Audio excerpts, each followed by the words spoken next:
There we go. Hey, what's up? What's up, everyone? Everyone listening, everybody watching. Welcome again to another week of Good to See My Friends. I'm here with, as usual, Tobias Maximus, Hi, otherwise known as Stephen. Toby. Hi, friends. How you doing? I'm doing good, doing okay. Yeah, Yeah, yeah. yeah. Okay, I'm ex- okay. I'm excited about this movie today. Oh hell yeah! This is gonna be a good one. I'm really excited about this one. This week we're gonna be talking about the movie Heat, the 1995 Michael Mann. Uh, what is it? Crime thriller Heat. It's fucking great show, great movie, whatever you wanted to call it. And I remember, I'll start off really quick with a little Please quick do. story. I did not. Uh, let's see. Wait, hold on. No. I retract that statement. So I did see this in the movie theaters. I did see Okay. this alone in the movie theaters in '95, and it was billed up as this kind of showdown between Al Pacino and Robert De Niro, and that was the big sell of it. And I mean, I think now after watching, and I've watched this many times, and it seems to be just in the I don't know, in the atmosphere, In in the the ether, zeitgeist. whatever you want to call it. It's always been a go-to movie. Um, and I wanted to ask you, Toby, why do you think that this movie still has is still relevant even today in cinema? The first thing that comes to my mind as far as relevancy goes is this is the first time we've ever seen Al Pacino and Robert De Niro in a scene together. They had been in The Godfather 2.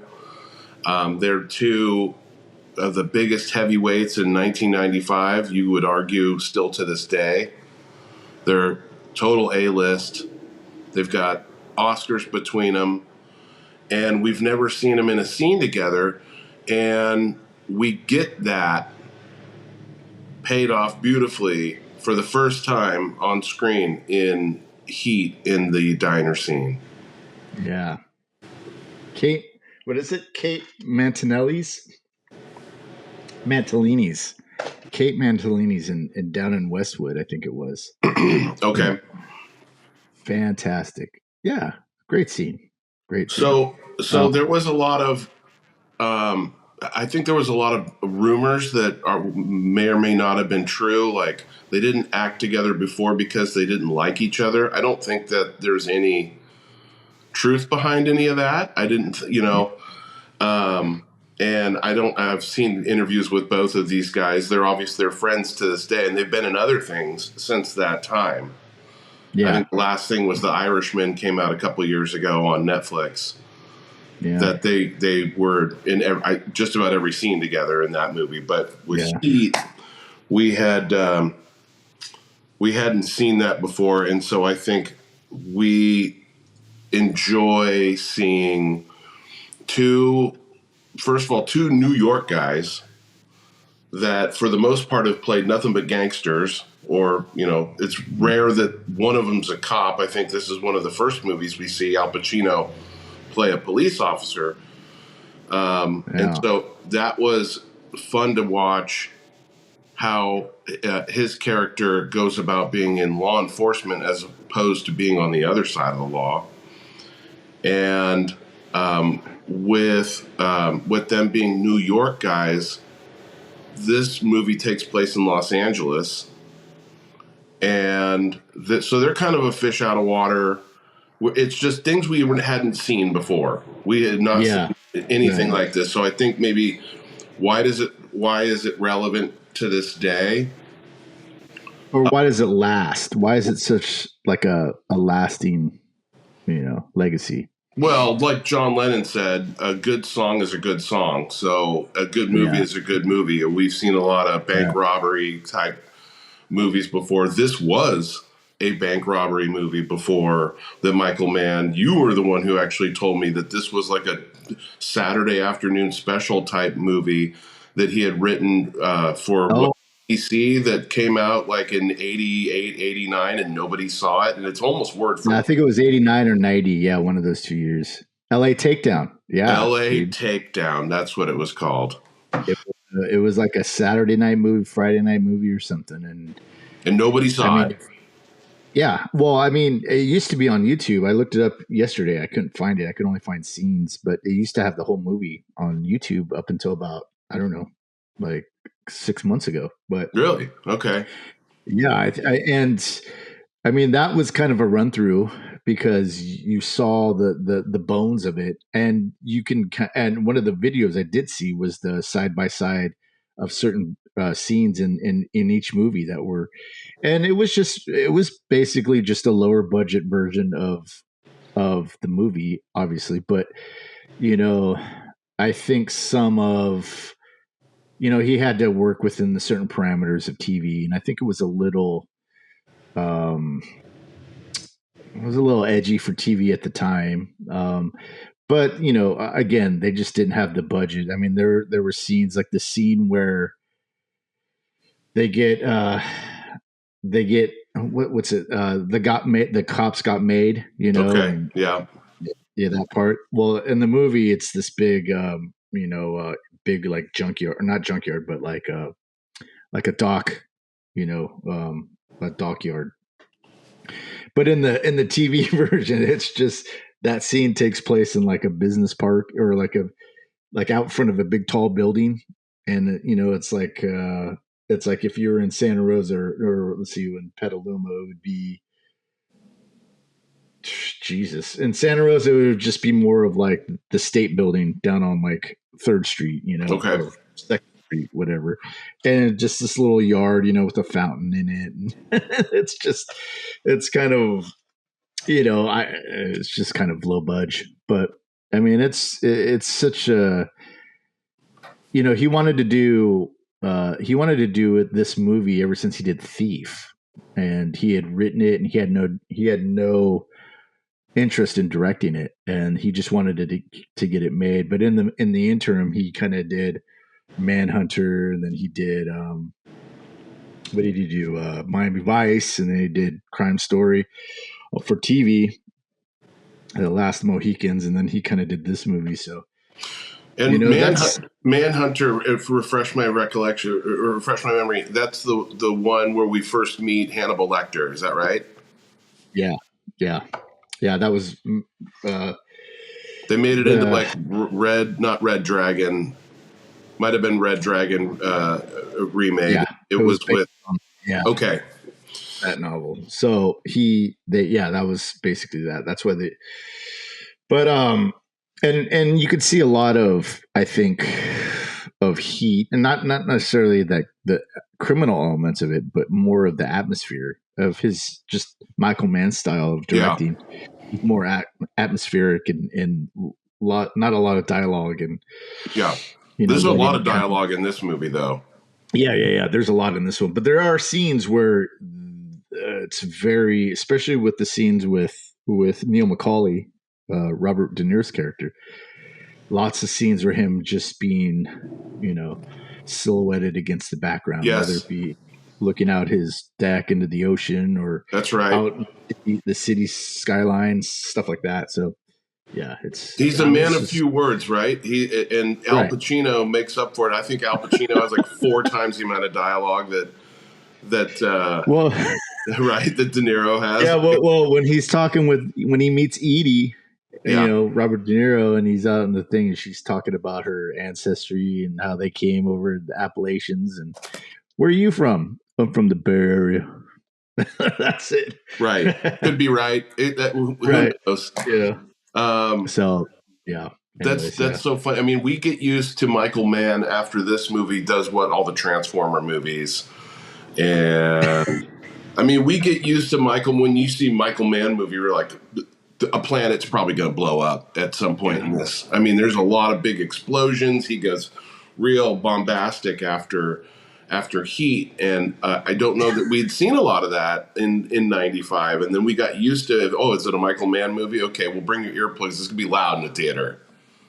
There's gonna be a lot of exploding and guns going off. So he really delivers on that. Sometimes you just need a good Michael Mann, cars crashing into stuff, Yeah. that kind of thing. But In '95, we hadn't seen it. We were all very much looking forward to seeing Pacino and De Niro together. And of course, then you look at the rest of the cast.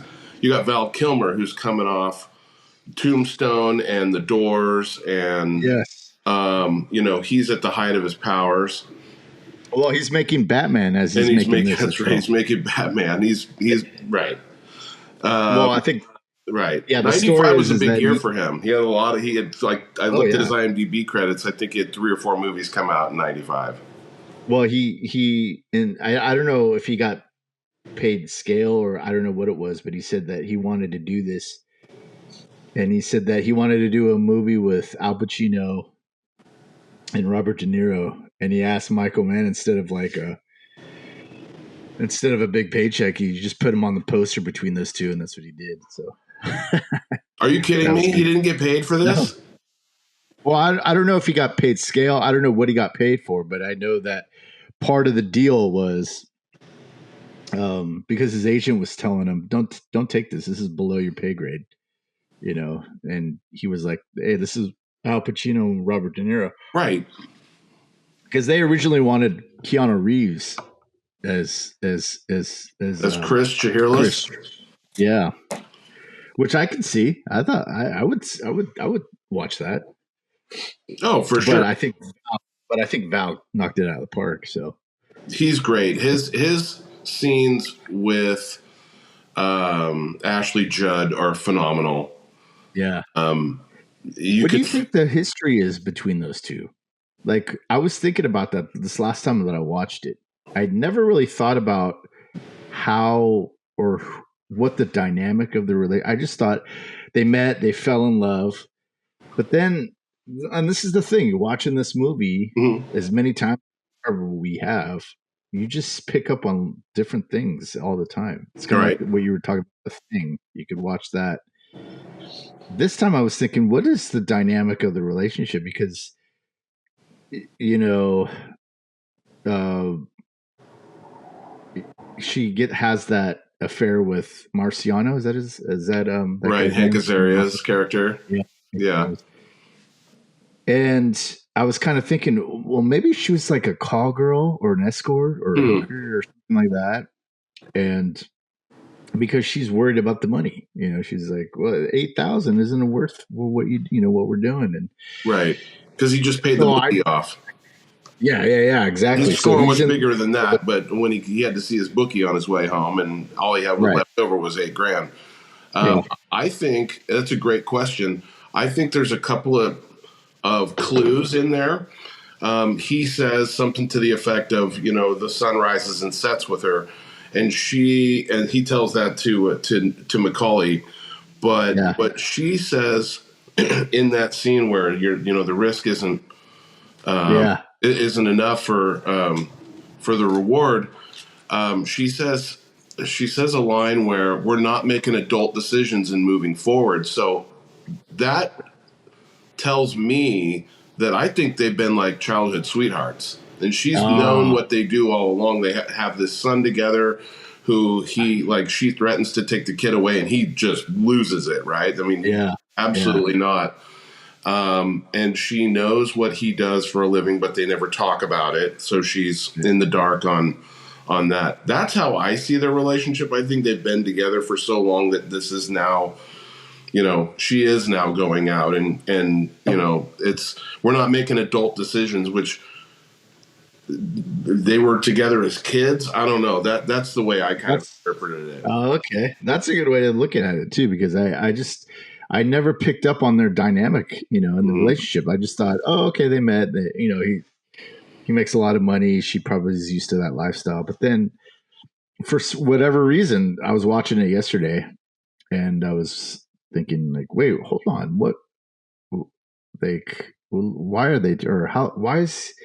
It doesn't seem like. It just doesn't seem like it's.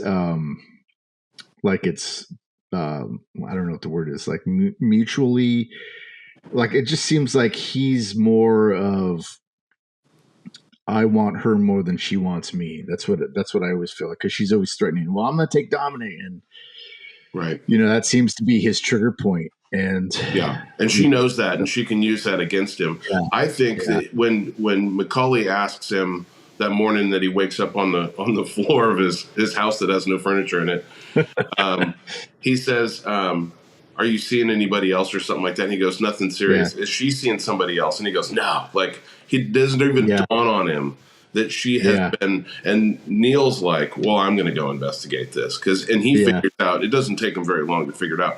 So Chris, I think that Chris has been, again, he's been in this relationship so long that he's taking it for granted. There's no yeah, way she's gonna ever cheat on me, and he's wrong on both of these counts. She's sick of it. She even tells yeah. Neil when he busts in the door, "I'm sick of it. I'm sick of it." This has been going on a long, long time for them. So I think Well, that and to that, he's like, he messes up again. I'll set you up myself. So right, she's used to this kind of lifestyle.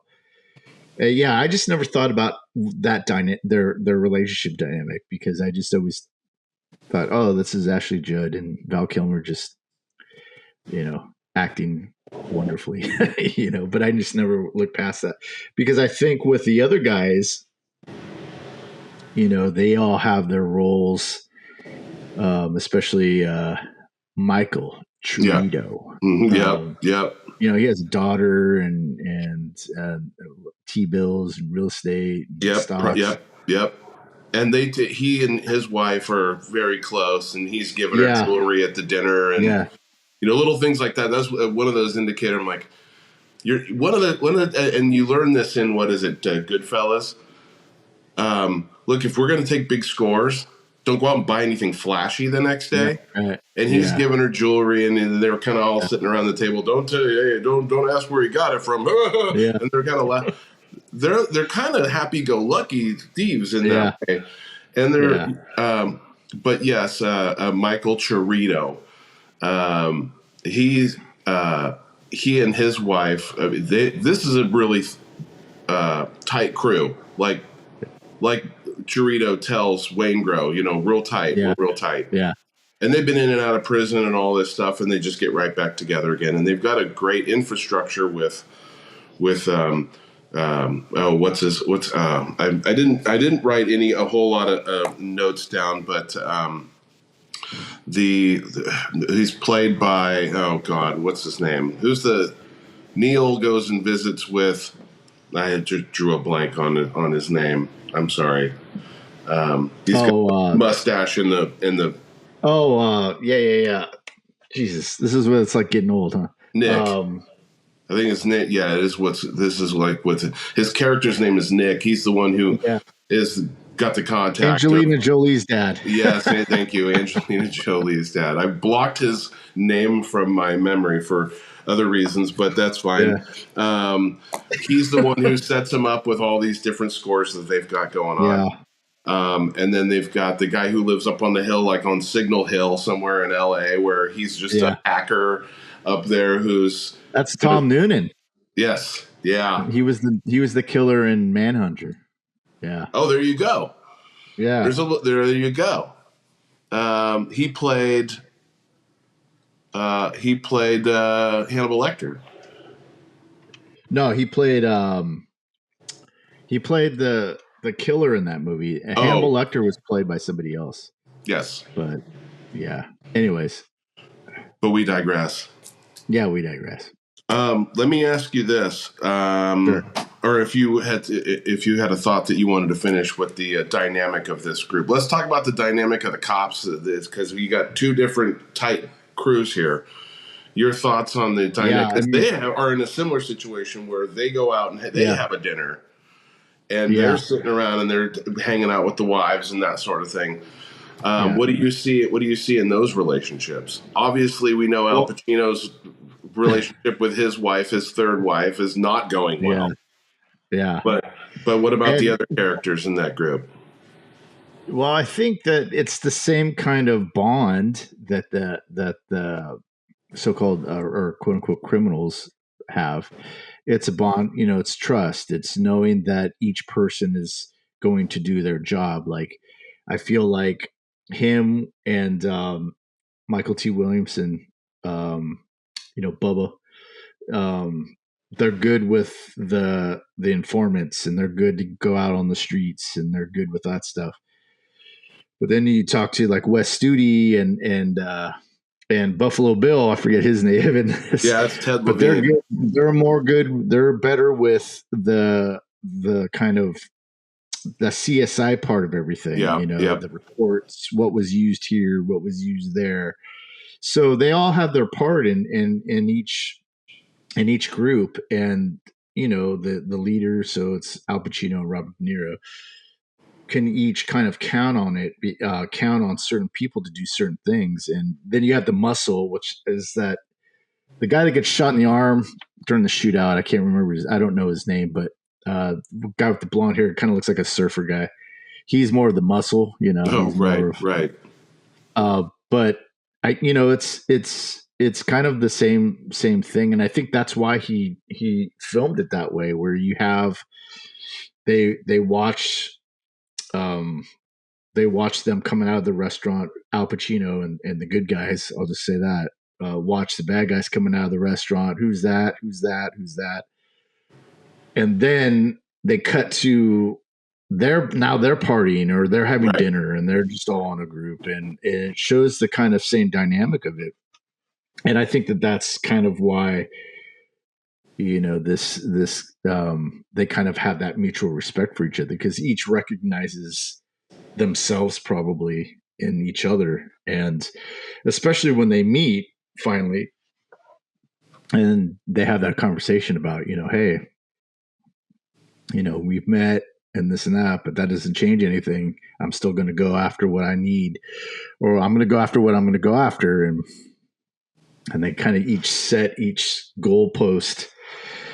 And, you know, and this kind of hard, and this is kind of a good thing too, because it makes you look, even though that this movie is still relevant today and it still kind of has legs, even though a lot of the technology back then is still like, oh, he drove into an airport, we lost him, or you Yeah, know, right. it's the big cell phones with the antenna, and but now it's still, you still kind of overlook that stuff because everything is just so um I don't know, I don't want to say relatable, but he crafted this story in such a way that you can kind of, you know, the it's almost like the crimes and the robberies are almost secondary to these characters and how the choices that they make according to their lifestyle affects their lives, and that's what you're really watching.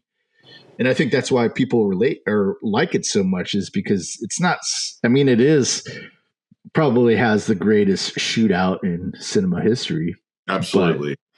and the greatest, you know, and but it's still kind of like a drama, you know, at its heart, and it's kind of surrounded by this crime thriller. So I don't know. Yeah, What did you? Yeah, you bring up a great point. Is that the only time we see any kind of flashiness is when Chirino is giving his wife some yeah, jewelry at the dinner. Other than that, they don't. We don't see really the them reaping the benefits of this all this hard work that they're putting in.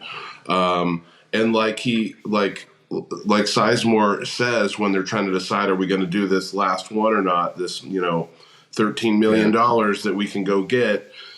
And Sizemore's character Chirino says, for me, the action is the juice.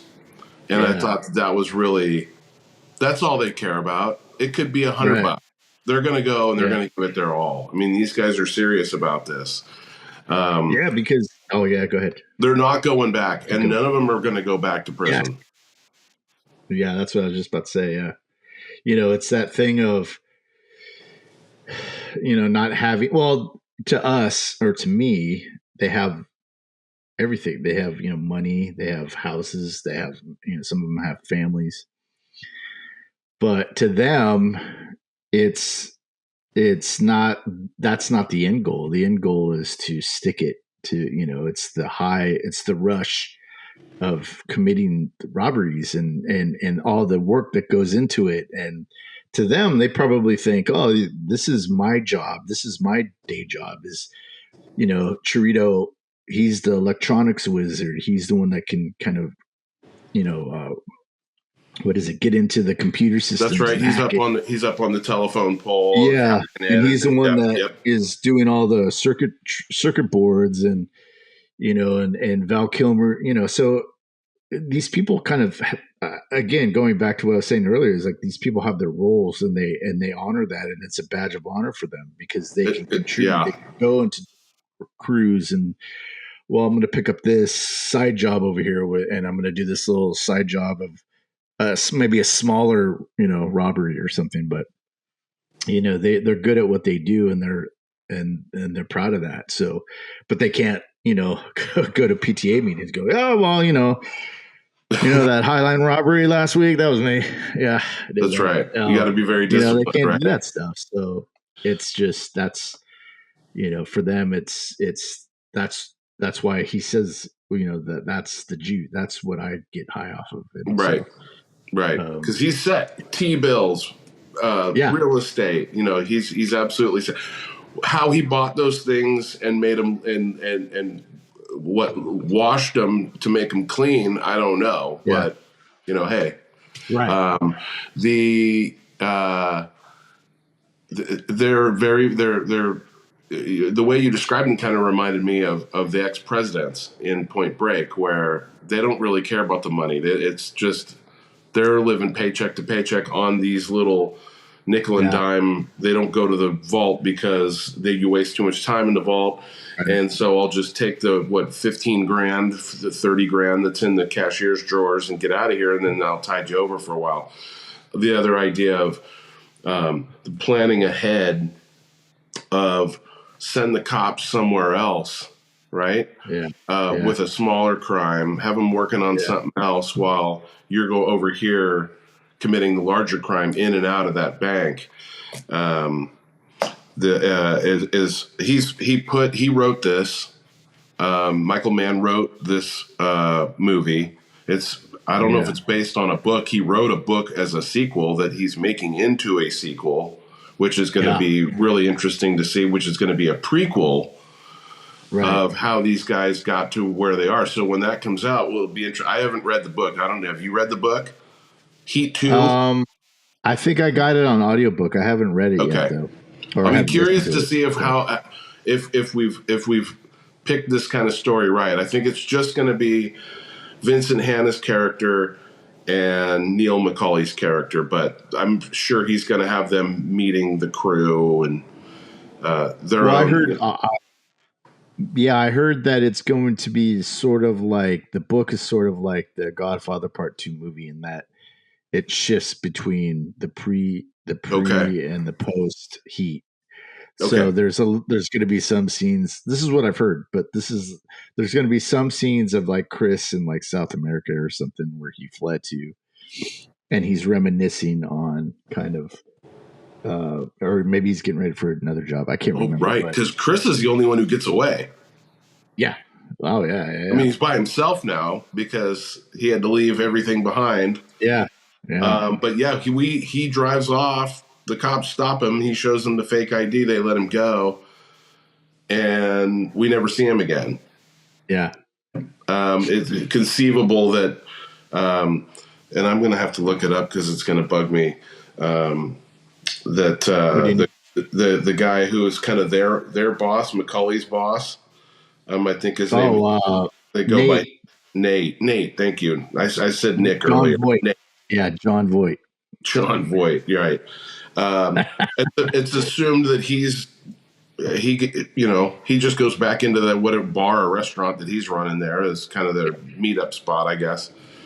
But let's talk about Van Zant's involvement in this whole thing. Van Zant, who's he's kind of got his own little crew of guys, and they're dipshits, right? I think They're out of their they're the league, wannabe and ones. Yeah, they're out of their league against both the cops and the robbers in this, and they're caught in the middle as his involvement is he's a money launderer, and they steal yeah. his bearer bonds. Here we go back to the bearer bonds again with the Beverly Hills Cop, right?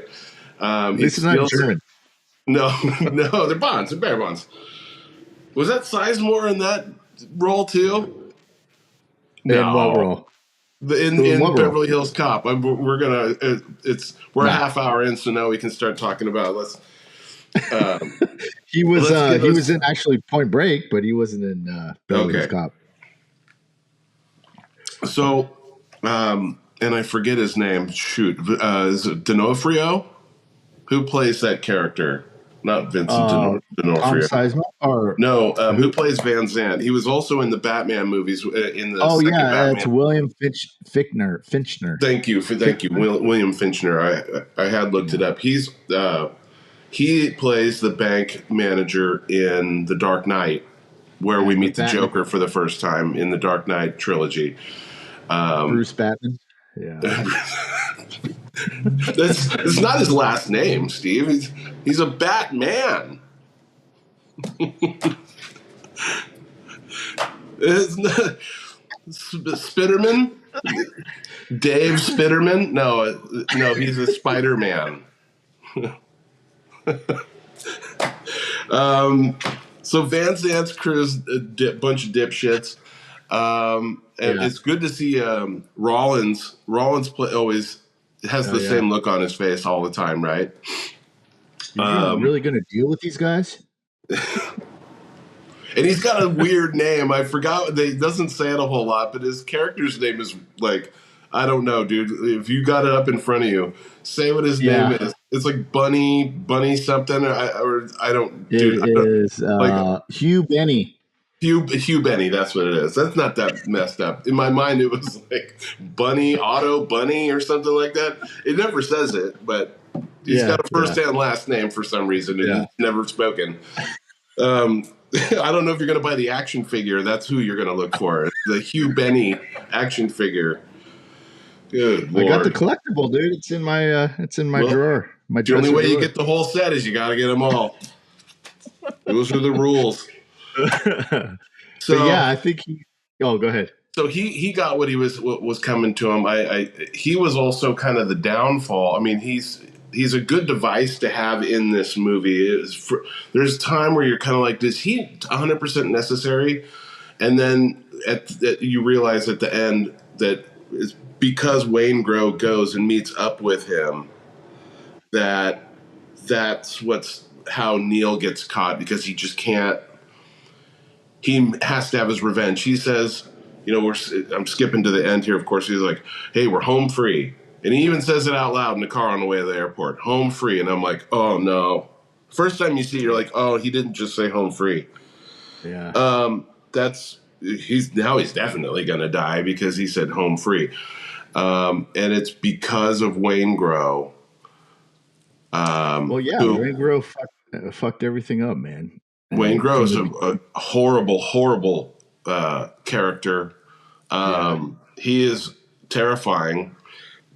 The guy, actually, the actor, in early 2000s was in business in California, selling medical marijuana, Uh, and which is legal in California, but the feds didn't think so. So he and his a couple family members, cousins or something, I want to say, he ended up going to federal prison oh, that's right. for medical marijuana, and everybody in prison called him Wayne Grow. Wayne Grove. Yeah. Because of course, man, dude, he's a scary dude, right? He's a mass Yeah. murderer. He's a serial killer. He's killing prostitutes for fun, Yeah. you know. Yeah. Ugh, God. Well, that's and it shows that kind of I don't know what the word is, but it shows his predisposition, I guess, for doing that at the beginning, in the opening kind of bank robber, when that guard is not doing anything, but he's like, "You Right, want to mess with me?" right. And then when he says, "I had to get it on," he was making a move, man. I had to get it on. There's that urge in there, and I think that him killing prostitutes was, or Well, yeah, unalived. his character's a classic bully. Yeah, He's they got guns on him. The guys are the guards have nowhere to go. He shoots the guard. Then he gets confronted in the diner, yeah, and he's kind of groveling to the guys, and he's terrified, and he escapes from the Macaulay and the crew. Then he goes to a 4'9" tall I think Yeah. she's 16 years old. He's beaten up on weaklings everywhere he goes. Yeah. Yeah. And when he finally gets confronted at the end, he's like in on the verge of tears. It's a Yeah. classic bully. He got what was coming to him. I mean, he got off kind of easy if he had, two to the chest and one to the head kind of thing, Yeah. which is exactly what Neil had to do to the rest of the guards because they were going to leave witnesses. He did the same Yeah. double tap in the same shot him in the same places that he had to shoot the guards. Which I don't think I caught the first 30 times I watched this, but then You know what? I didn't never thought of that until now. I was today years old. he did to Waingro what Waingro made him do to the guards, and you could tell he hated having to. They didn't want to kill those Yeah. guards and Yeah. Yeah. the armored truck. And you got to do what you got to do. You can't. They're not going back, right? There's a bunch of. I do have other questions for you. Your thoughts on I just mentioned the diner scene. That's the first of 3 diner scenes in this movie. We see them having pie after the heist, after the Everybody right. wants some pie. Yeah, they're all looking at him like, you psycho, dude. You mother. Yeah. Yeah, they're like, on with this guy, talking to a Yeah. guy over here. Um, they're going to pay off Wayne Grow, or they're going to pay out. It turns out they go out to the parking lot, and there's trunk of the car is lined with plastic. He knows Yeah. this is it. They're going to shoot him and put him in the back of this car. We're done with Wayne Grow, but Wayne Grow gets away. Then Macaulay's in the diner where he meets Edie, and we Oh, have that's right. character development there. Yeah. Yeah. And then we have the diner scene that everybody thinks of when they think of Heat. Yeah. Your thoughts on and diner scenes have been used as a great setting for since movies were made. I mean, the list goes on and on. Yeah, Grease, Swingers, When Harry Met Sally. Any handful of Tarantino movies has a diner scene in it. I mean, the Hateful Eight, the whole thing you could call a diner scene. I mean, they're just in this room together the whole time, right?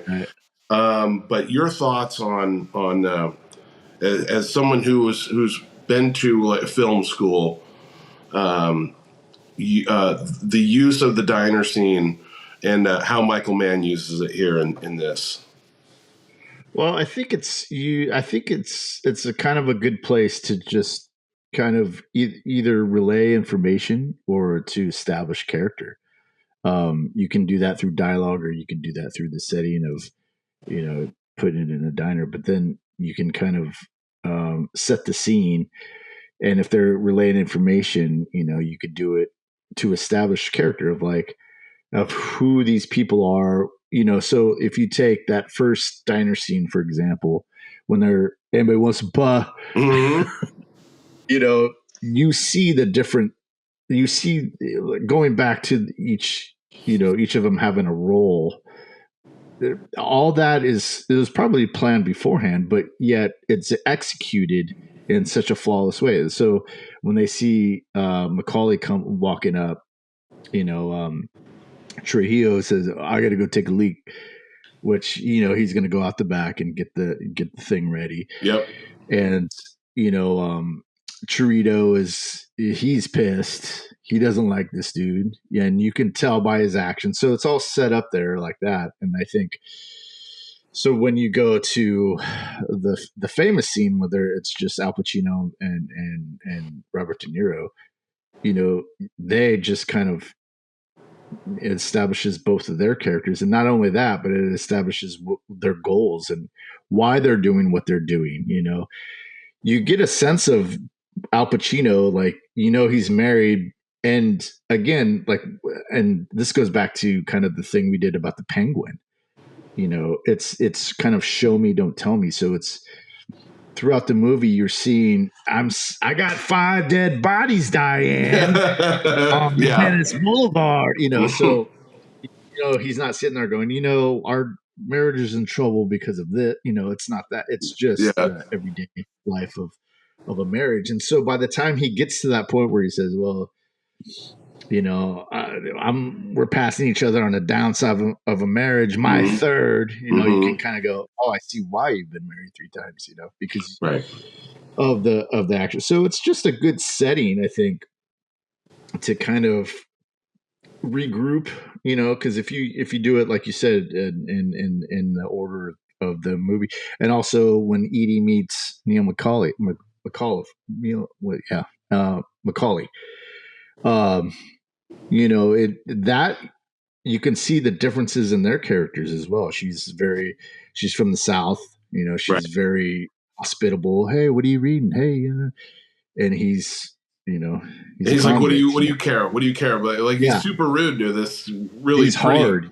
right? Yeah, He's he's like, hard.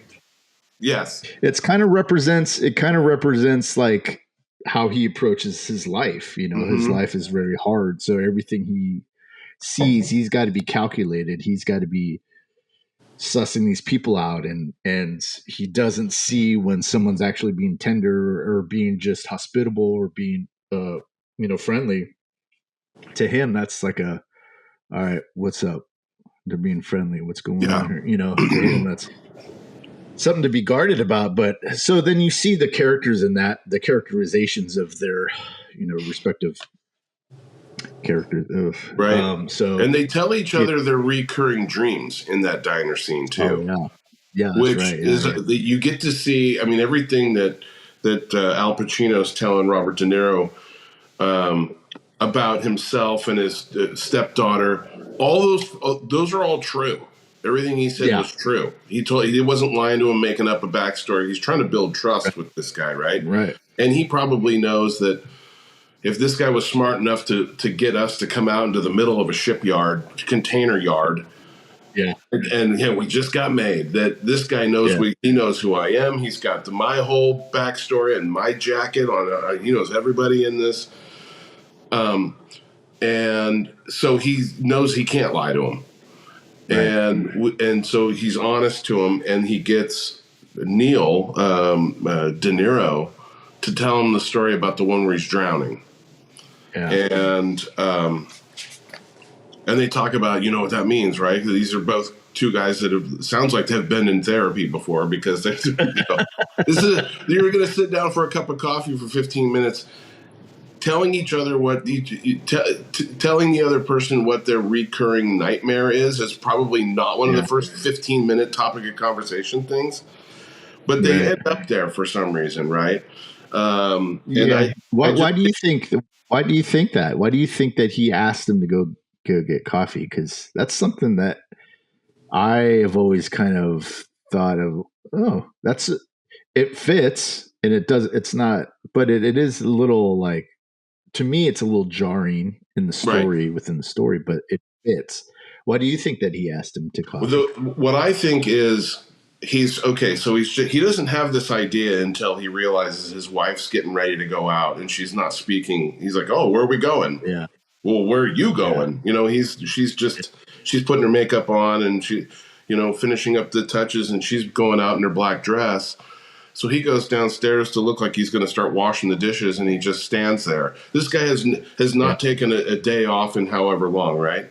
He's Right, literally right. nonstop hammering home this gum, right? And he stands there in the kitchen, takes like 10 seconds, and he has this idea. And what I think goes through his head is, I've I'm I I can get all the bad guys. I can't get this guy, so I have to do something that I've never done before. I got to do something different. So Hmm. he knows who I am, and I know who he is, and let's just get this out of the way. Yeah, yeah, And that scene, I always in my mind always envision it being like the beginning of like Act 3, and maybe it is of this movie, but it's right in the middle of the movie, dude. It's like yeah, this is like call it a 3 hour movie. This is at an hour and a half point where when you pause it, I was watching it on my tablet here, and when I paused it when that scene starts, and I'm like, it's right dead center in the middle of this movie, It doesn't feel like it. It feels like Right. we're now getting to the end, right? He's caught the bad guy. We see him Yeah. catch the bad guy, but he can't do anything with him because he hasn't committed a crime yet, right? Right. Right. Nothing he can prove anyway. So I just think that's just such an interesting choice of this is the first time Michael Mann. I've got the first time that Pacino and De Niro are going to be on screen acting in a scene together. They may have done stuff on Broadway and stuff like that because both of those guys Yeah. have been known to do that too. But on a blockbuster summertime movie where they're going to be acting in scene together, he puts them in a diner. Yeah. He could put them Yeah. anywhere in the world. He puts them in the diner, and that's just such like. Let's just go back to what I was thinking is. Let's just go back to keep it simple, stupid. What has always worked? Yeah. There's a freaking diner scene in every movie, dude. People are going to sit down and have something to eat. Or they call it a diner Yeah. scene, call it a kitchen table scene, whatever. It's such an effective way to get everybody in one room together, right? And yeah, so that's what I think he's thinking. Did you have a different perspective on that? Did you think he wanted to like open fire on him or see if he makes a move, or what are your thoughts? Well, I thought bringing up, listening to your interpretation of that, you brought up some interesting points because I never really thought about it. I just thought, um, well, I always thought like, well, why did he do? And in the L.A. takedown or whatever the TV Right, version right. is in a parking lot. This happens in a parking lot. He's like taking his dry cleaning out, and Macaulay is like getting out of his car, and Hannah is getting in his car, and they both reach for their guns, and they're like, "Hey!" And they realize they're in this like parking lot, so they're like, "Hey, how about if I buy you a cup of coffee?" And then they go and they have the scene. But Oh, I always cool. thought, And yeah, I then the always thought that, dialogue is essentially this. It's almost word for word because I have seen yeah, watch the dialogue. yeah, It's almost the script is the yeah, same, right? right. Yeah. Okay. So, well, but when you were just talking about it, I realized, and it kind of came to me as you were speaking, was that he throughout the whole movie we see the kind of the the the kind of battle between him and his wife, and how she's wanting more from him, and he's like, I can't give you what you want because I have to have this because it helps me, keeps me sharp, what Yep. he says. Yep. And listening to you when you said, "Oh yeah, she's putting on her makeup and she's gonna go out," and he just came home and he's like, where are you going?" And she's like, "Out," and he's like, I think for me that scene, kind of the diner scene, is like him saying, or him asking for coffee, is him saying, "I need to talk to somebody Oh, who wow. understands what I'm going through. Hey, how about we go and have a cup of coffee?" Not to romanticize it, but in a sense of like, look, I this is who I am. I'm going after you. This is what I do. This is who I am. And at least Neil Macaulay can kind of relate to him, because he's not Wow. getting it Wow. That's a from his house. that's You that's know, wild, dude. Because his wife is more of an adversary to him than Macaulay is. He's got more in yeah, common because than with Macaulay than he does with his own wife, right? right, right, because they're always battling, and it isn't until they, the Natalie Portman, does what she does, Yeah.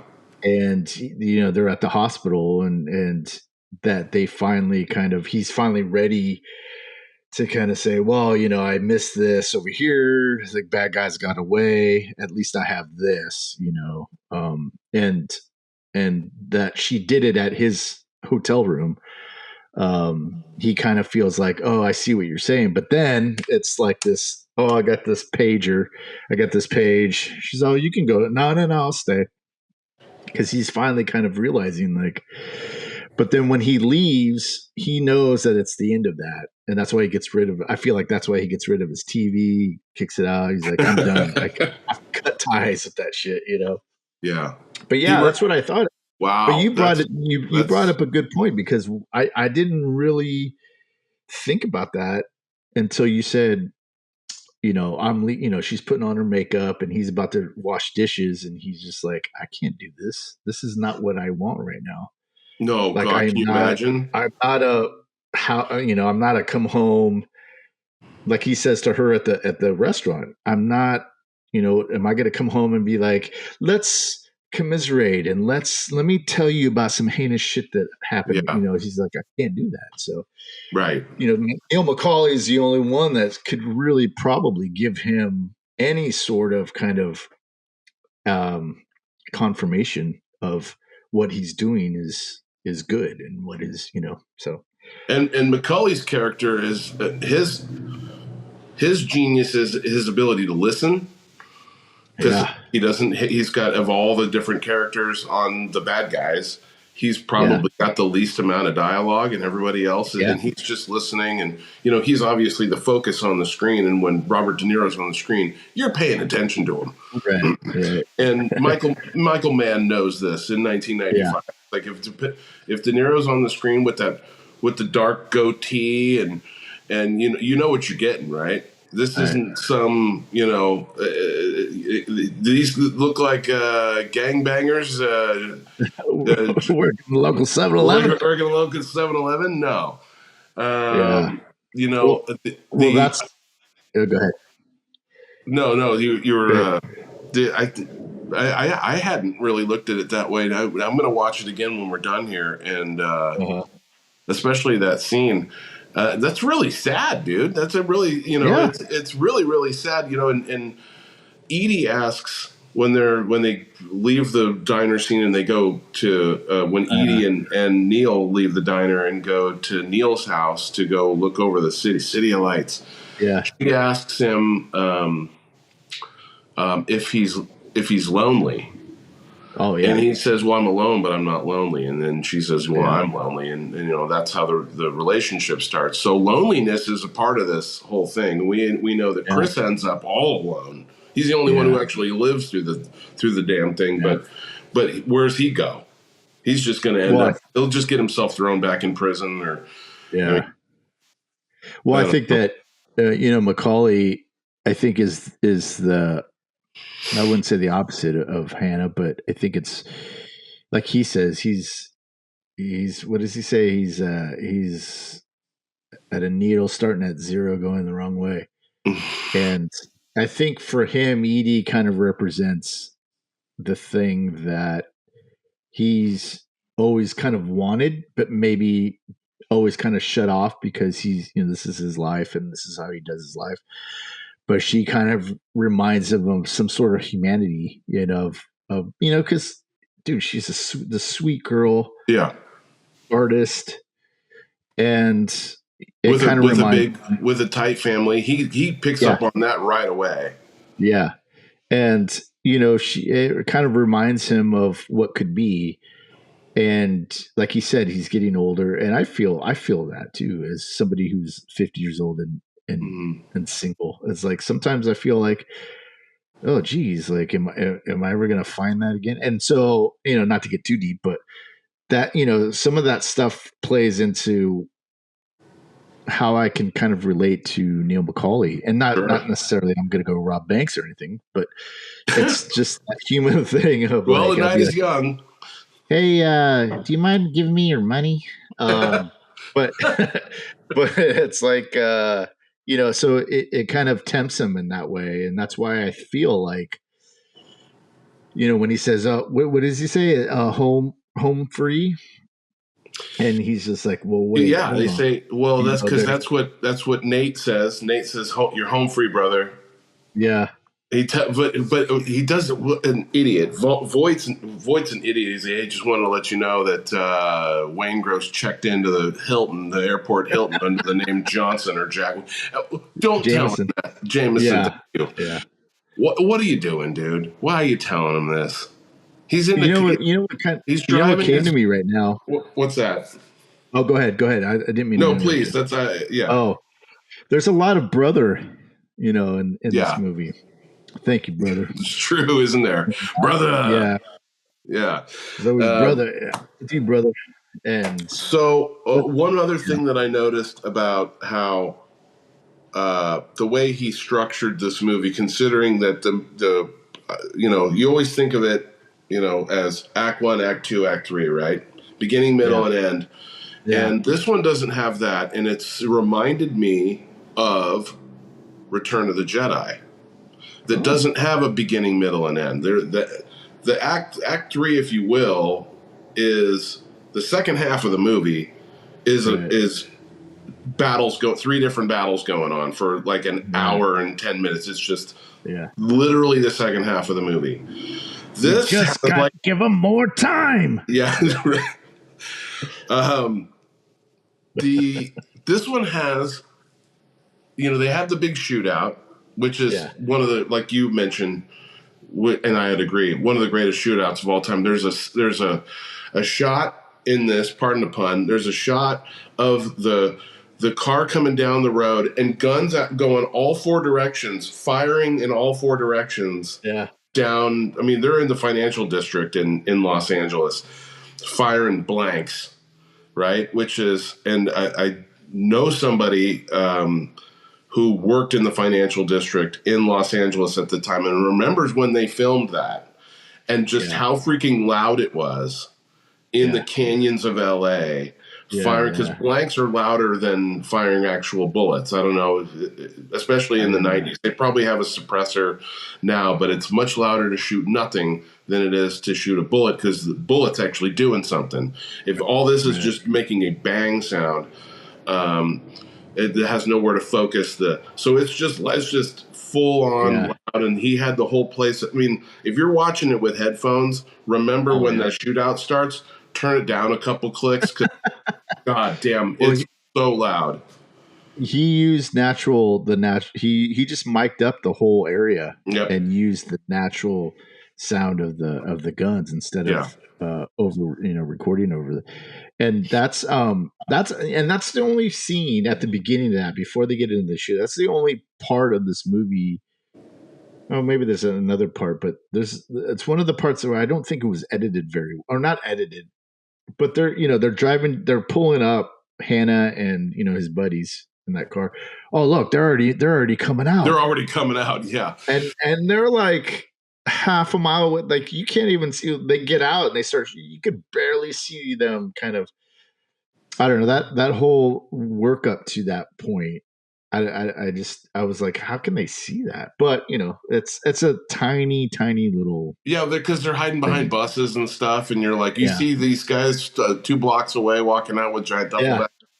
yeah. Um, So, the but the anyway, the the amount of so Michael Mann did a nice job in researching how much these guys could actually carry.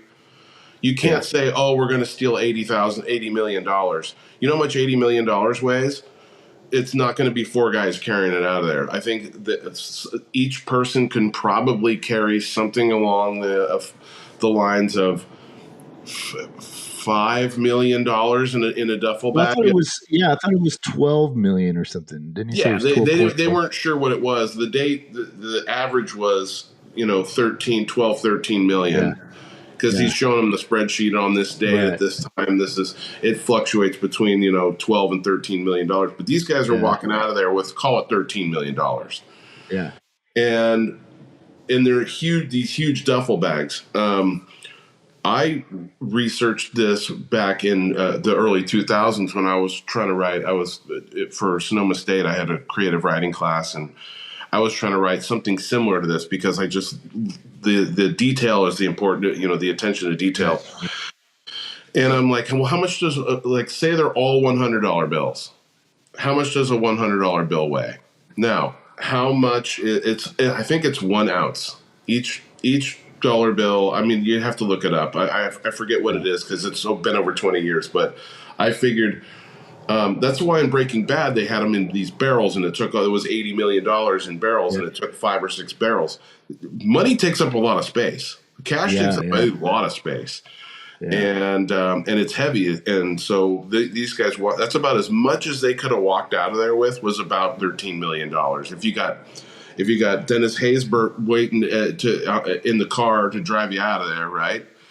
and three guys in there dealing with the crowd, then you can probably carry about $13-14 million out of there, because it's going to be like each of those bags weighs 100 pounds, and it's awkward. Yeah. So that's a lot of money, man. I mean, what do you do with it? Where do you put it? You put it. You put it on the floor and lay down on it like Bill Burr and Lavelle Crawford did in that scene in Breaking Bad. Okay, hey, I got this new thing. It's a kind of a homage to Bill Simmons, but I got this little category here. It's the Klay Thompson Game 6 Award for favorite cameo or secondary character that takes over a scene. Do you have one for this movie? Oh boy, Tone Loc. Yeah, that's a good one, man. As I get killed telling you this stuff. Get killed walking your doggy. There's so many, and I'm so glad. How about you? Do you have one? Yeah, I was going to say. Yeah. Well, I was going to say at first I was going to say the diner, the head of the diner guy, but then I liked the Tom Noonan character, who's, hey, this stuff is just sent out everywhere. You just got to know how to grab it. Well, I know how to. I know how to grab it. Yeah.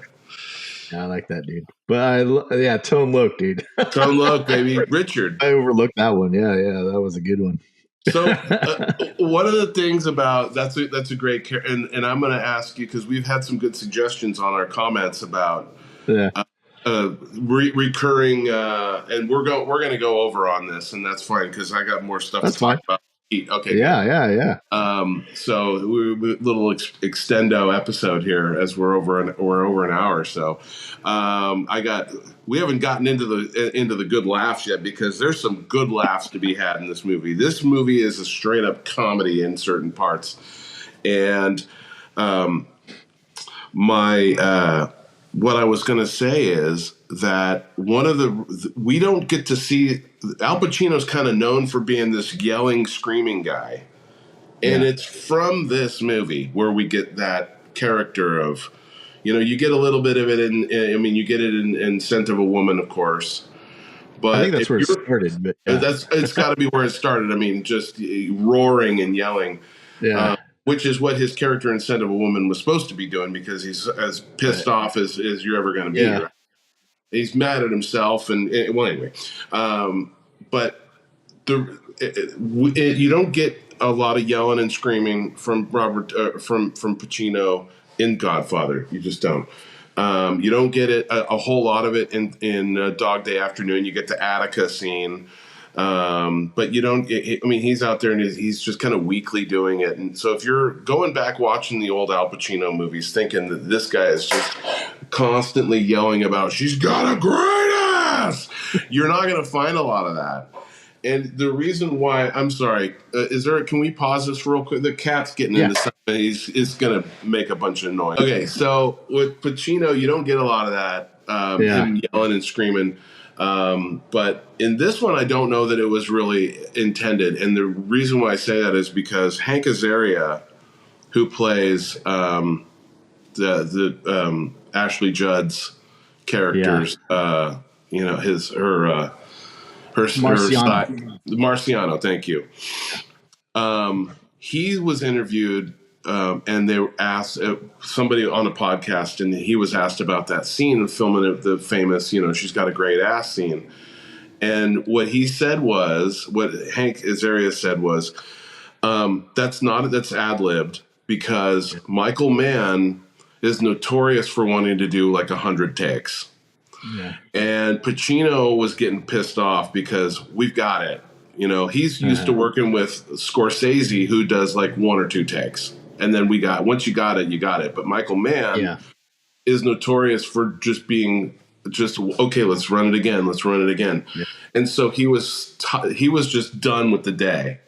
So that's where he's got that whole, and you got your head all the way up it. And Hank Azaria, the look on his face, you see it, how shocked he is. Yeah. How shocked. And he's all, I'm shocked because I'm not expecting Al Pacino to be screaming at me right now. And he's got me Yeah. by the tie and he's pulling me. He's like, I was legitimately terrified for my life at that point.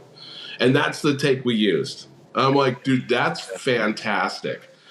And I Um, love that. I love all of that stuff because I think Christopher Nolan interviewed Mann and Pacino, and I think Robert De Niro was there. And he had asked why, there were so many outbursts, and Pacino had said, well, it was because he did have a history of cocaine, and so when you hear that, wait, and Pacino did, or are you talking about yeah, Vincent Hanna? Pacino said that, or yeah, as Hannah. That Hanna was Um, like was like he was on meth or something like that. There's well, been like he you've was read that doing before. he was doing key bumps all through the film, like not really, but his character His had characters, this. he's on meth. He's on cocaine No, because no, he's cocaine. Yeah, yeah. okay. Just So it's doing cocaine, like but we so don't see now that that.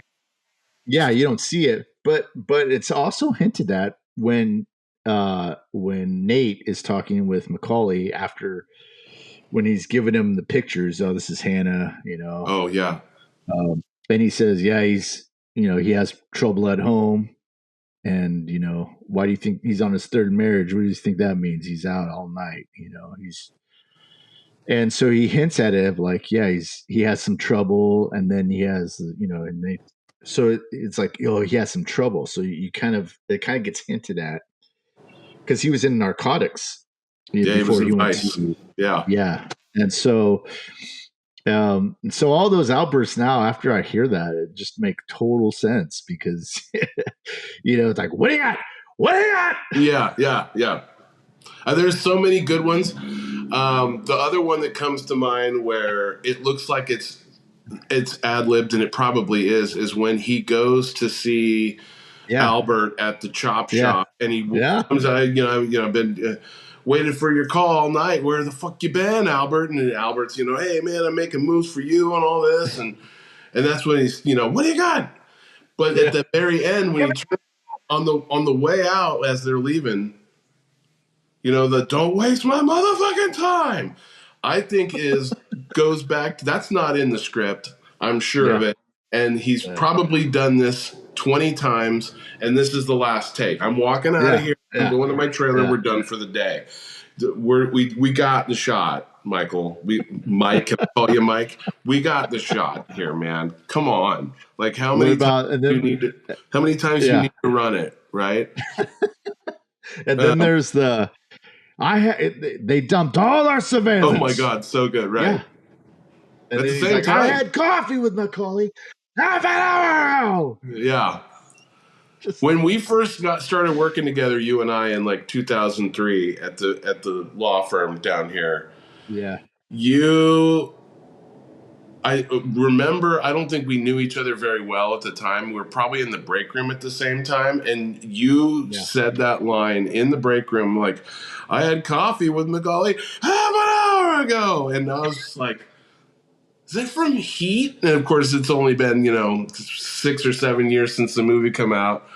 And I'm all, is that from Heat? And of course, and I just remember laughing and you being like, and you and Jared would do a lot of.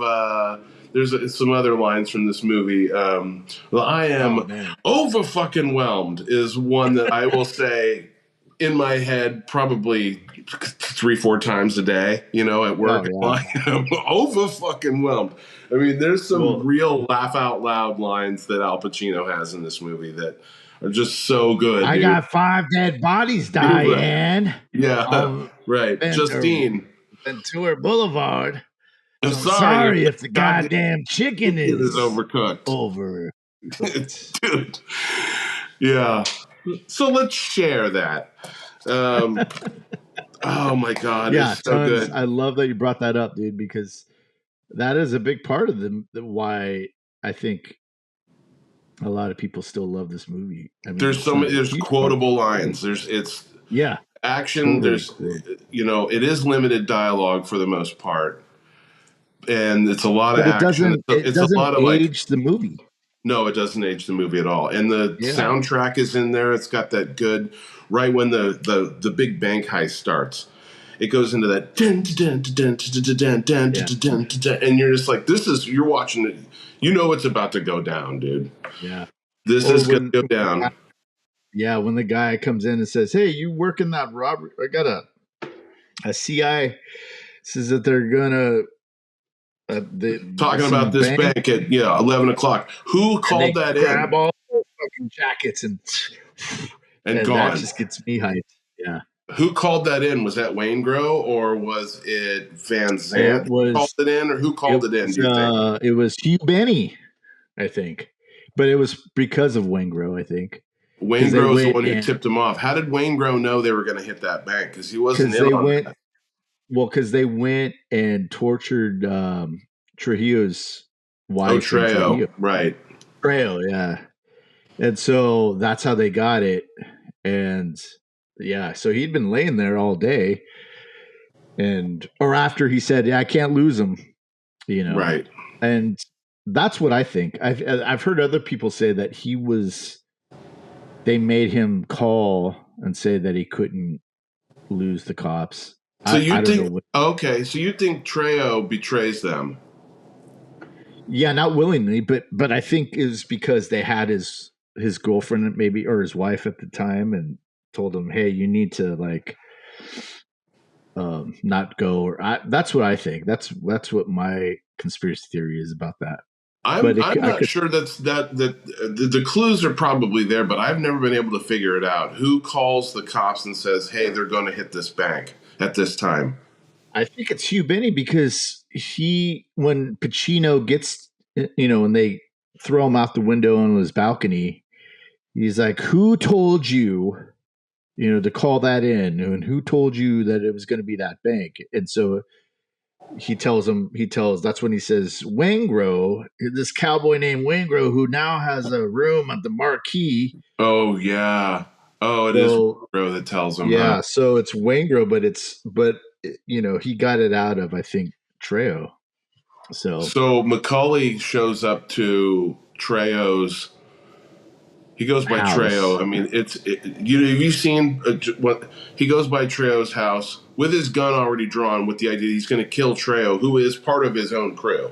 Right. Macaulay's showing up because he's like, "You're the only way that they could.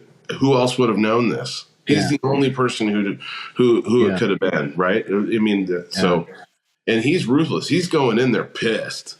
He's Yeah. going in there pissed because his buddy Chris now has a broken clavicle from a gunshot wound, and Sizemore's dead, Yeah. and he's pissed, right? So yeah, that's that. Wow. Okay. Yeah, And he that's. was asking him, "Did you tell him about our You outs?" tell him. You tell him how Like, our way out, and he I goes, don't "I don't remember. think so."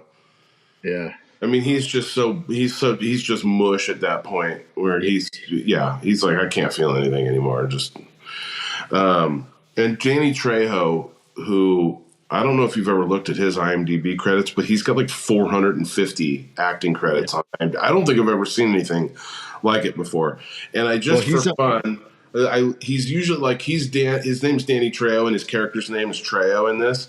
Okay, I thought it was Trujillo. Okay, yeah, No, you're it's right. Trejo. It's spelled Yeah, just like his last name. So, and I know that there's been other things too that he's been in where he's been a Danny.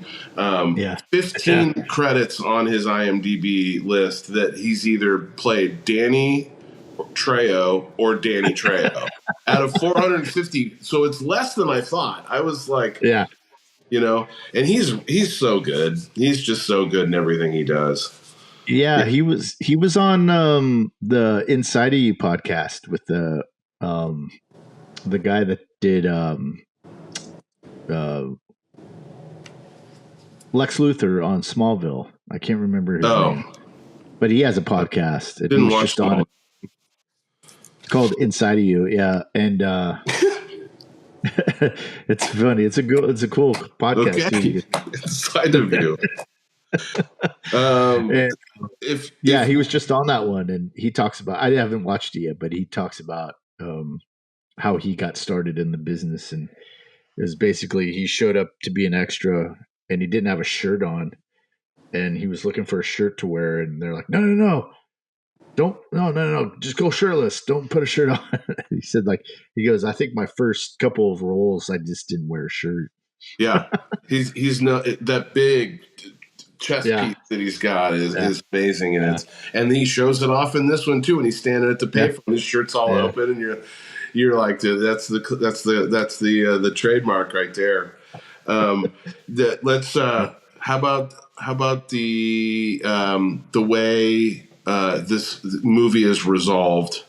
We do get Macaulay is now, having worked in a hotel, I will tell you this: they make it look like you can get in and out of these places super easy.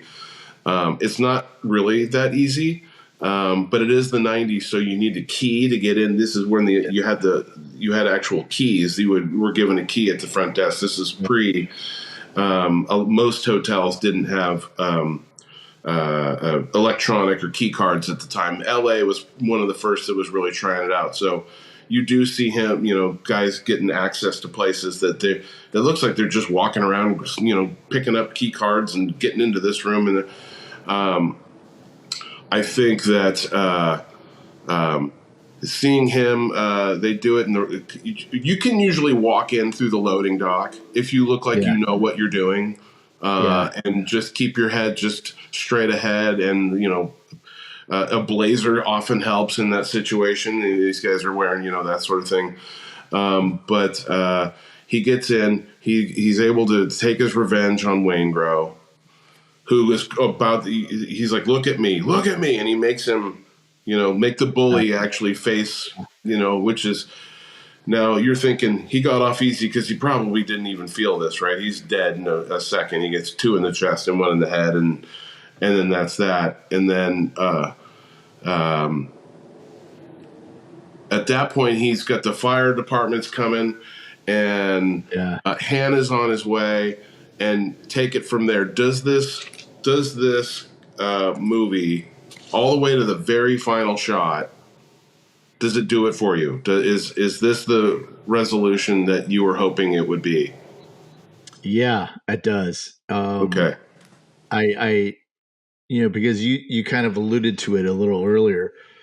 He's driving, he's scot free, and you kind of makes you think, or at least after seeing it as many times as we have, you know that's he's not going to. He needs to scratch that itch. He needs to finish the job, and so it's also sad because he's free. He has his lady, Yeah. and you kind of think, oh, okay, well, that's that. But I think that the thing he was always preaching in the movie of don't be attached to anything that you can't leave in 30 seconds when you spot the heat around the corner. I think that comes back into play and works against him because yeah, he can do that, but it's almost like you're given this choice of here's the life of relatively probably obscurity. You can do whatever you want. You have the money to live the way you want. He's saved and no furniture and no woman. So it's Right.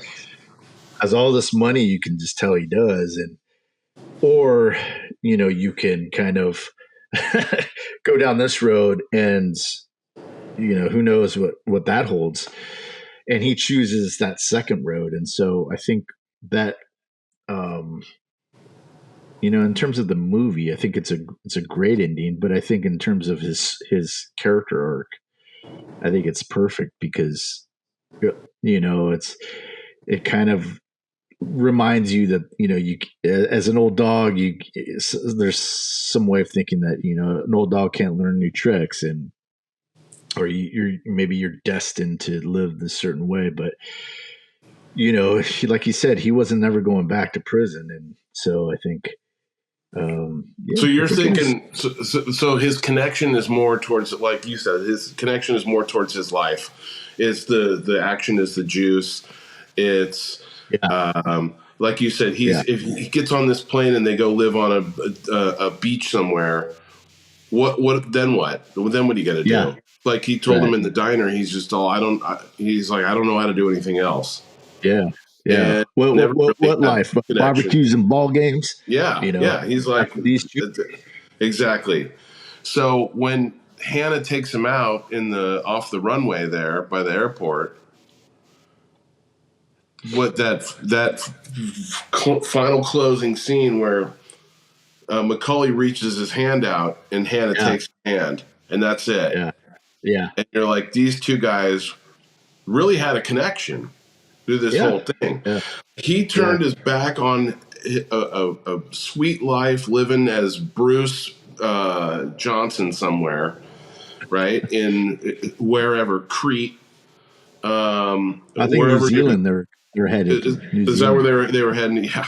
Well, that makes sense because it kind of went out like, like it's kind of the way Bodie chose to go out in Point Break. It's like, Yeah. look, it's not tragic dying doing something that you love. So he's like, I'm going to Yeah. go take this guy out because if he had, say, had gone on that plane and they'd gone to the beach and they'd set up a little thing and then he's living with Edie and they're in love and every single day he's thinking about Wayne Grow. Every single day he's like it would have drove him insane. So he had It to would have turn been like a yeah. It would have right. been like an itch that he couldn't scratch. Yep. And I think throughout the course of the movie, you see how thorough he is, and you see how intuitive he is with the things that he does. And so he knows that he can't leave without ending or without putting an end to this because he can and he knows how, and that's how he does things. That's him. And so to do anything other than that, to go off and live with Edie, yeah, he wants it. It's great. It's awesome. But that's in the course of the story, he hasn't learned how to do that. Yeah. And maybe he would have if he would have moved to New Zealand. Maybe Edie could have taught him that. But at this point in the game, it's like, no, I have to rely on my instincts, and this is what my instincts tell me to do because they got me through all this other stuff. But sometimes you can only hit about 1,000. You can't. Yeah. Well, It's like he threes 190. 197 out of 200. Threes. yeah, He's pissed. It's like right. Jesus. That's right. And there were a lot of red flags. Like Edie's close with her family. She's willing to just throw away her future as a graphic designer, where she's left her family that's back in Appalachia, and Yeah. she's just going to throw it away for this guy who she's just heard on the news that all these people are dead. And she was like, "Wait, that's you." She knows, she's figured out that he's not a Yeah. metal salesman, as he Right. told her. And she's just going to give all. This wasn't going to work. Running away was never going to work. They get to there after a month living with just you and Neil McCulley, who doesn't say a whole hell of a lot, Yeah. and who's twice your age, is now, you're going to reach out and call your mom. And they've got new Right. passports and new names. I mean, he's got new identities for both of them. He picks them up Right. from Nate. Within, they have new ones all made because they had to throw everything else away. Or the whole plan from before is, forget all that stuff. You got to make a new plan. Yeah, it's a lot. They're able to get a lot done. I think it's an impressive amount of criming that they're able to do. But ultimately, he was like, "Look, I don't care if I could have stole $1 billion. If I leave and Wayne Grove's still alive, I don't care about the money anymore." Yeah. Well, I Fucking think, Wayne Grove, and dude. I think, yeah. Well, I think it kind of alludes to, over the course of my life, I've realized a lot of things, and one of them is that if there's Wait, things wait, that wait, you're wait. Over the course right, of your life, you've realized a lot of things. Hang yes, on, I got a fresh piece of paper. and Is that I honestly thought to myself, okay, I'm sorry. I was starting to distract you. I did thought that struck me as funny for some reason. oh, okay. What? But what I was gonna say Yeah. is that in this, at the ending is like when I relate to it because I feel like the things that if you if you're going to try and ignore certain things, because you brought up the red flag, so many red flags. I think that when you choose to ignore those things, life has a way of saying, like, well, if you're going to ignore them, here are the consequences of that, Yeah. of you Yep. ignoring things. And I think that was the ultimate kind of lesson for Edie, was because there was all these red flags, and she was kind of lured by the idea that, he says you can set up a studio, you could do all your stuff there, Right.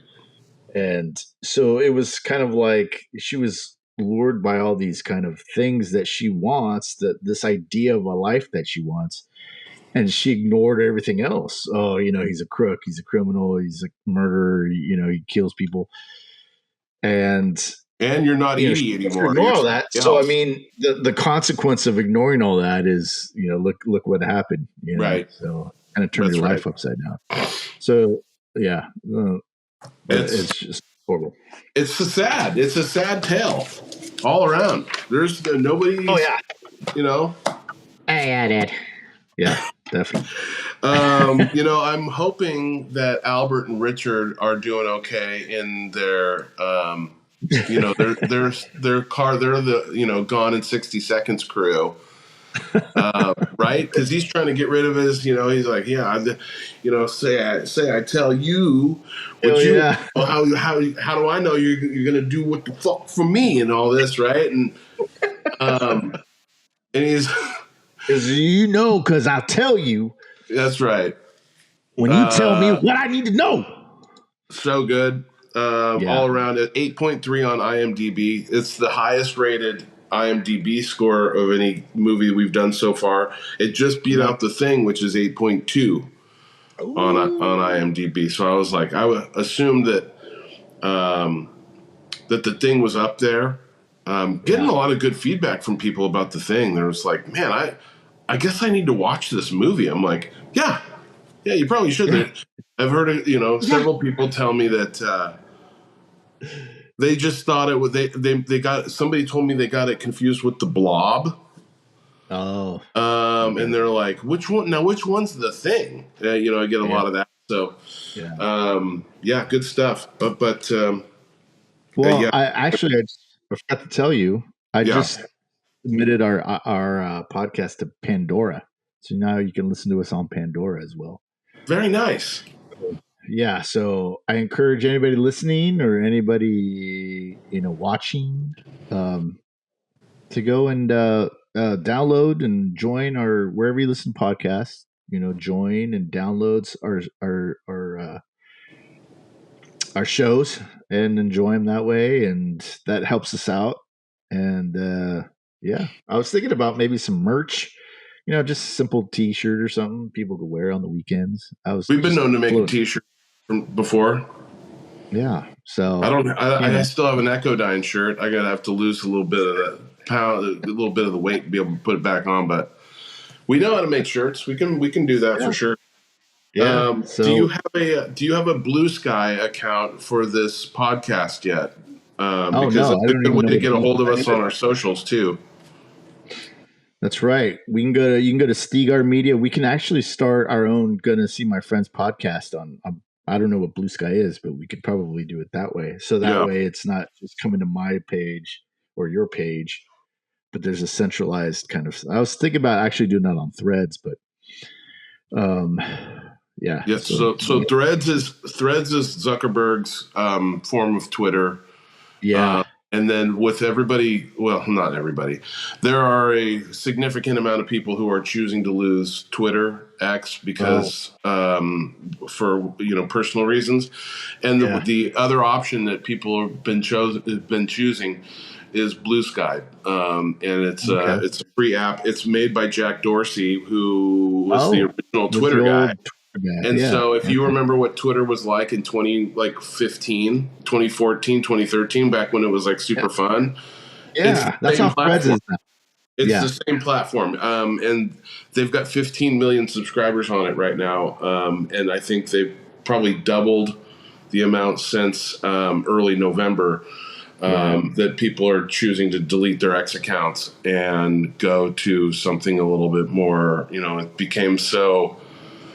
Ooh, I mean, it was kind of. It was just a lot angry, just very angry site to be on. Twitter was becoming no fun. Well, Um, that's how when I started this whole social media thing, yeah, it was MySpace, but then it was Facebook. And Facebook used to be a lot of fun, and then it yeah, got really toxic. And then so I went to Twitter around the yep, time of Echo dying, 2010, yep. 2011. I did too. It was fun. It was It's like fun. just Yeah, it people was fun back posting then. There was memes. great parody Yeah. accounts, great. Somebody does something funky, and it was like Devin Nunes made was complaining about a cow, and the next day there was Devin Nunes's cow account on Twitter. I don't know if you Yeah. remember that, and it was just hilarious. People Yeah. just not taking everything so freaking seriously. But anyway, I am on Blue Sky. Toby Ballinger. Okay. Uh, Toby Ballinger. I'll yeah, join then. yeah, TOBYBALINGER. Said that really fast, but most. So yeah, feel free. I think I deleted my X account. I deleted the app off the phone. I know that's not deleting the Yeah. account, but I do need to go in there and get rid of it because I'm just not using it. I haven't tweeted anything in Yeah. 4 years, and I see what Threads it wants to be. I don't know that it's going to get there because I don't think people want to be involved in Zuckerberg either. So I mean, it's kind of all going to there's so many choices, man. You go Mastodon, you can go, there's Tribal, and on and on and on. But yeah, let's do an account on there. I think I Okay. mean it's all free. It took me 10 minutes to set it up last night. So yeah, All right. and Check it out. what do we got next? Next week we're getting ready for Thanksgiving. Yeah. So we're gonna tell them what we're doing next week, So, Toby. so I know there's other Thanksgiving movies, but the first one that comes to my mind is Planes, Trains, and Automobiles. So we're gonna have a lot of laughs on that one. I was watching some clips earlier today of the car that they get pulled over by. Um, they Mike get McKean. pulled by Michael McKean. And that whole interaction with John Candy and Michael McKean is I was crying laughing. I forgot how funny that scene is. He's also you have no working instruments, not a one. Oh my god, I can't wait. We're gonna have so much fun. Well, yeah, we're gonna have. I think for December we're gonna try to have some guests on here, and hopefully they say yes, and we'll have three people and another person, and it's gonna. I think in the new year we're gonna hit the ground running with some good movies, some cool guests, and I cannot wait. Yeah, So everybody listening, make sure you join where you can, our socials or our wherever you listen to podcasts. And yeah, for now, I guess we'll see you next week. Thanks, yeah. We Toby. should. Thanks. We could. What we could do. Sorry to interrupt you. What we could No, do is go we could ahead. put that info in the show notes. So if you're Okay. listening on Apple or if you're listening on Spotify Oh, that's right. or YouTube, we can just put that information just right down in the notes of Nice. the show. So And see, we're that's learning as we easy. go. So we're getting better. We're learning. I'm learning better. It's just going up from here. So yeah. So thanks for listening, everybody. Thanks, Yeah, Toby, thanks, for guys. joining me. And Thank we'll you, see you buddy. guys next week. All right. See ya. See ya. Bye.